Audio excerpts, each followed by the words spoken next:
बढ़ जाता है मान वीर का रण में बलि होने से, मूल्यवती हो जाती है भस्म यथा सोने से। आजकल शहर में बिजली उतनी ही देर के लिए आती है जितनी देर के लिए रूठी हुई पत्नी मुस्कुराती है।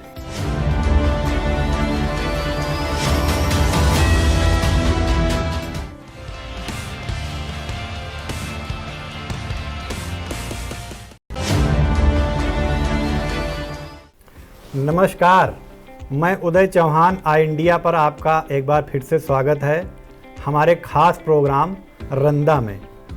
हमारे साथ मौजूद हैं वरिष्ठ पत्रकार व साहित्यकार ज्ञान प्रकाश सिंह प्रतीक। ये रंदा जो कार्यक्रम है ये वरिष्ठ पत्रकार ज्ञान प्रकाश सिंह प्रतीक के दिमाग की उपज है, जिसमें रंदा एक ऐसा किरदार है जो देश दुनिया की खबरों पर अपनी व्यंग्यात्मक शैली से प्रहार करता है। तो आज के प्रोग्राम की हम शुरुआत करते हैं। पहली जो घटना हमने ली है आज के प्रोग्राम में वो ये है कि सिया वक्फ बोर्ड के पूर्व अध्यक्ष वसीम रिजवी हिंदू धर्म स्वीकार कर बने जितेंद्र नारायण सिंह त्यागी। इस पर रंदा क्या टिप्पणी करता है, आप सुनिए। अब मारीच कपट मृग भयो की कहावत को स्वीकार करते हुए वसीम रिजवी ने अपने पिछले धर्म की केचुल उतार कर नए धर्म की केचुल धारण कर ली है। रंदा वसीम भाई से जानना चाहता है कि हिंदू धर्म स्वीकार करने के समय क्या आपको वो चीज़ भी वापस मिल गई है जिसे आपने बाल्यावस्था में सोने की चिड़िया देखने के चक्कर में गंवा बैठे थे। रंदा जानता है कि आपके धर्म बदलकर जितेंद्र नारायण सिंह त्यागी बनने के पीछे वक्फ बोर्ड के घोटाले व पर संपत्तियों में गोलमाल करने के आरोप आपकी नींद चुराए हुए थे। इसलिए सत्तासीन दल को खुश करने व उनके वोट बैंक को बढ़ाने के लिए और कार्रवाई से बचने के लिए मामा मारीच की भूमिका में आखिर उतर ही आए। जिस प्रकार आपने धर्म बदला है, जात भी बदल कर दिखाओ तो तुम्हें मनुष्य मानने की रंदा भूल कर बैठे। सुप्रीम कोर्ट ने कहा है व्यक्ति के धर्म बदलने से उसकी जात नहीं बदलती। बिल्कुल दुरुस्त फरमाया आपने, बहुत ही सकारात्मक और सटीक टिप्पणी थी ये। हम आगे बढ़ते हैं अपने कार्यक्रम में। सीतापुर नगर क्षेत्र के 26% विद्यालयों में नहीं है शिक्षक। इस पर रंदा क्या कहता है, आप सुनिए। विद्यालय में शिक्षक और शिष्य दोनों ही न हो तो जिम्मेदार शिक्षा विभाग के अधिकारियों की सेहत पर कौन सा असर पड़ता है। विद्यालय है तो रंदा सरीखे विद्यार्थी बिना शिक्षक के ही उसे ध्यान में रखकर और देखकर ज्ञान प्राप्त कर ही लेंगे।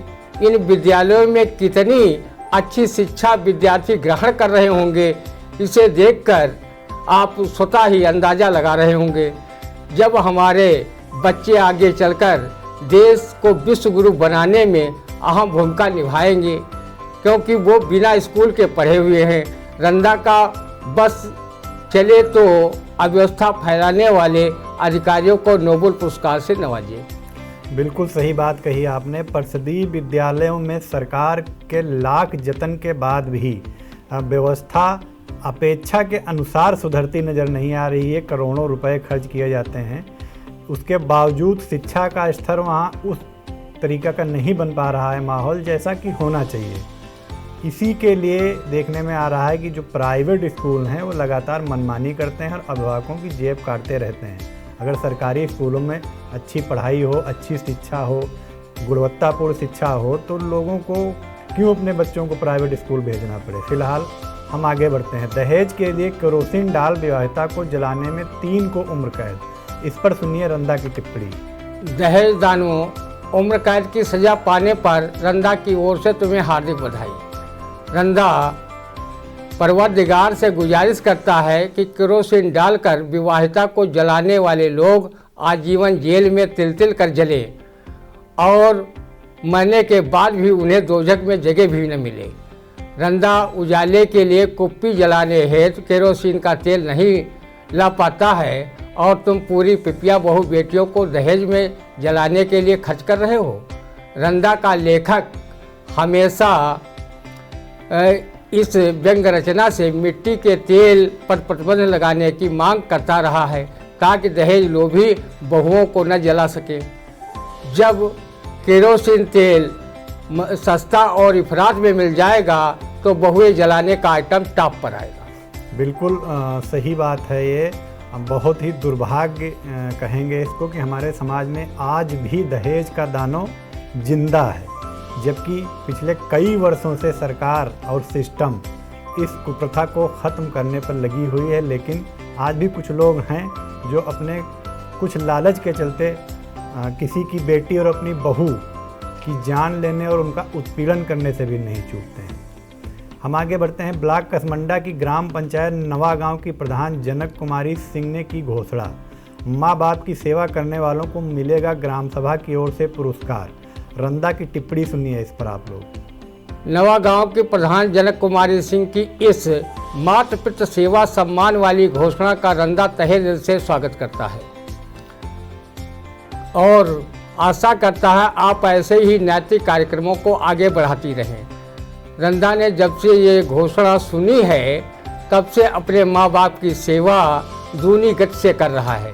अब तो वो लोग भी माँ बाप की सेवा में जुट गए होंगे जो उन्हें वृद्धाश्रम में छोड़ने का मन बनाए हुए थे।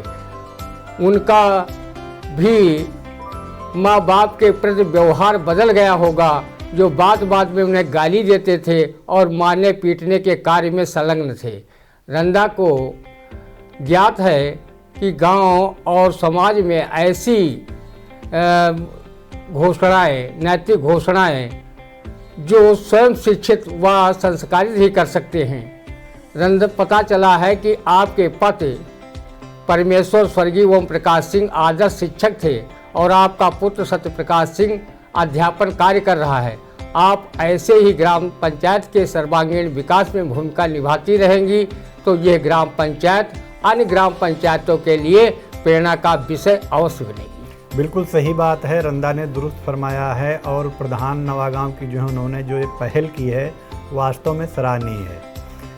हम आगे बढ़ते हैं। सुल्तानपुर में आरएसएस के निवर्तमान सर कार्यवाह सुरेश जोशी उर्फ भैया जी ने कहा कि मुस्लिम और ईसाई विरोधी नहीं है संघ, पाकिस्तान के कितने टुकड़े होंगे पता नहीं। इस पर रंदा की टिप्पणी सुनिए। निवर्तमान सर कार्यवाह भैया जी, तो क्या संघ रंदा विरोधी है जो न काहू से दोस्ती न काहू से बैर की तर्ज पर चल रहा है? संघ के बारे में भैया जी रंदा अभी तक सुनता आया है कि वो खुले आम हिंदुओं का समर्थक तथा मुस्लिम व ईसाई वर्ग का अप्रत्यक्ष रूप से आलोचक रहा है। अब विधानसभा चुनाव निकट है तो उनका वोट भी भाजपा को मिले, इसलिए आप ऐसी सफाई पेश कर रहे हैं। रही बात पाकिस्तान के टुकड़ों में बंटने की, तो उसको तत्कालीन प्रधानमंत्री इंदिरा गांधी ने सैन्य कार्रवाई कराकर बांट दिया था।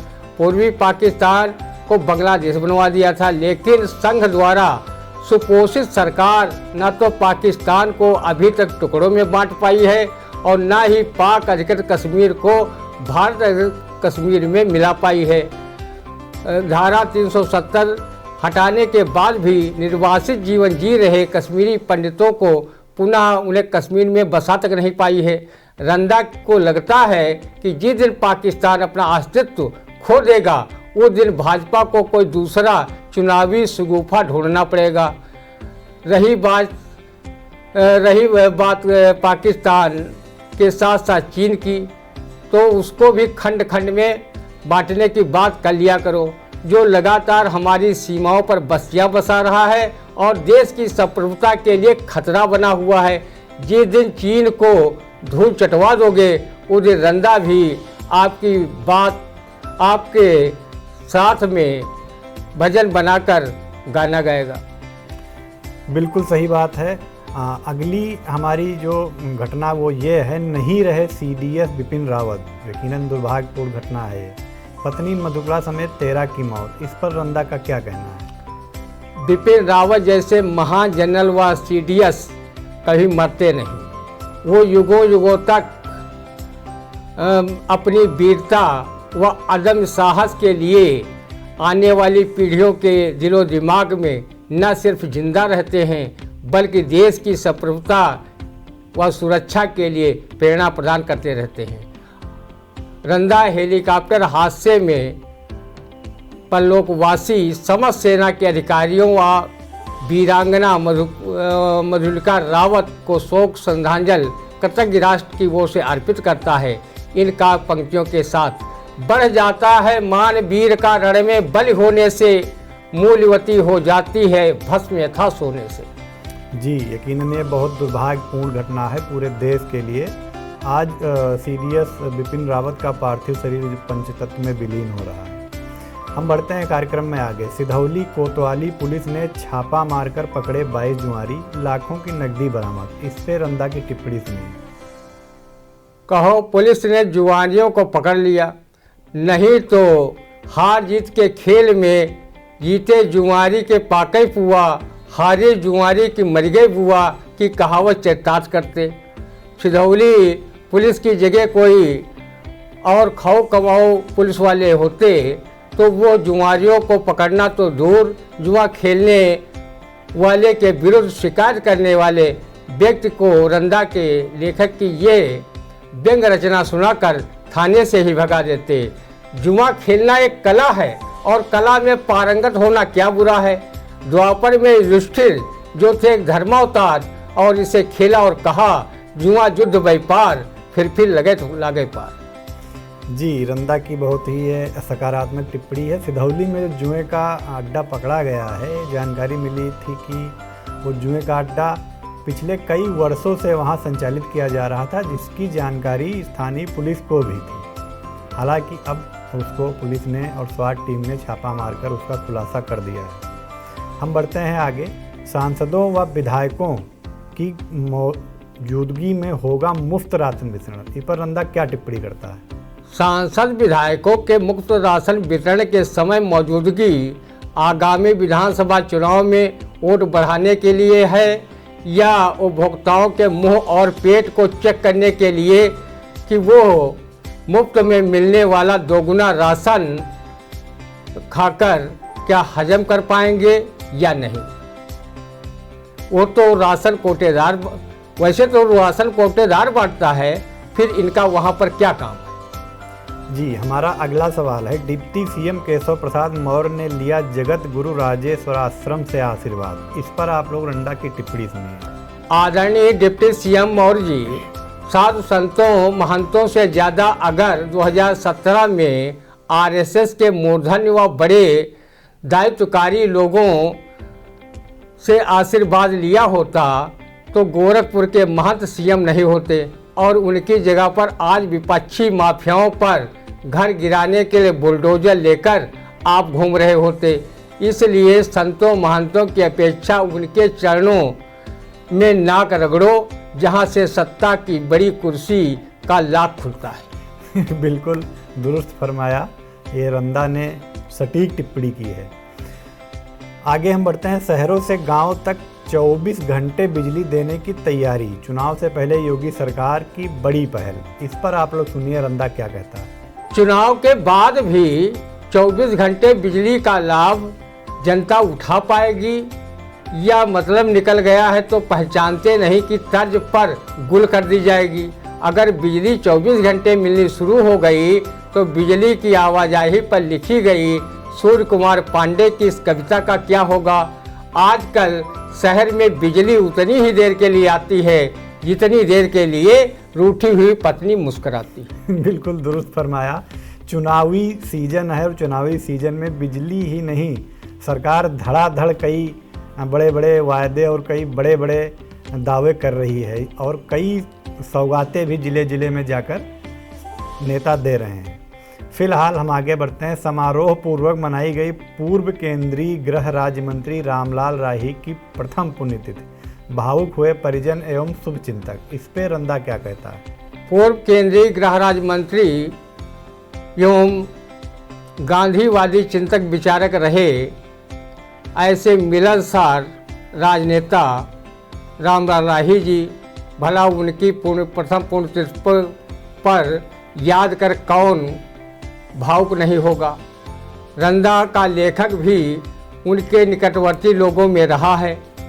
वो उनके व्यक्तित्व और कृतित्व से काफ़ी प्रभावित रहा है।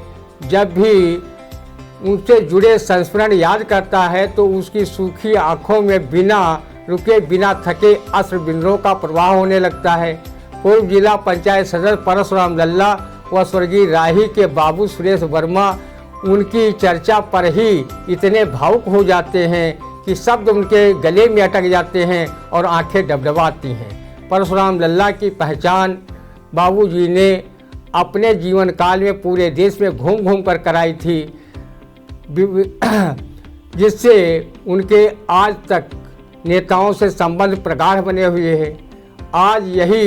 आज राही जी हमारे बीच नहीं हैं, पर उनके जाने से एक अच्छी राजनीतिक सामाजिक युग का अवसान हो गया है, पर वो युगों युगों तक जनमानस के दिमाग में जीवित रहेंगे और नई पीढ़ी को प्रेरणा प्रदान करते रहेंगे। बिल्कुल सही बात है। स्वर्गीय रामलाल राही जी के साथ ही सीतापुर ही नहीं, प्रदेश से लेकर देश तक की सियासत का एक अध्याय का अंत हो गया है।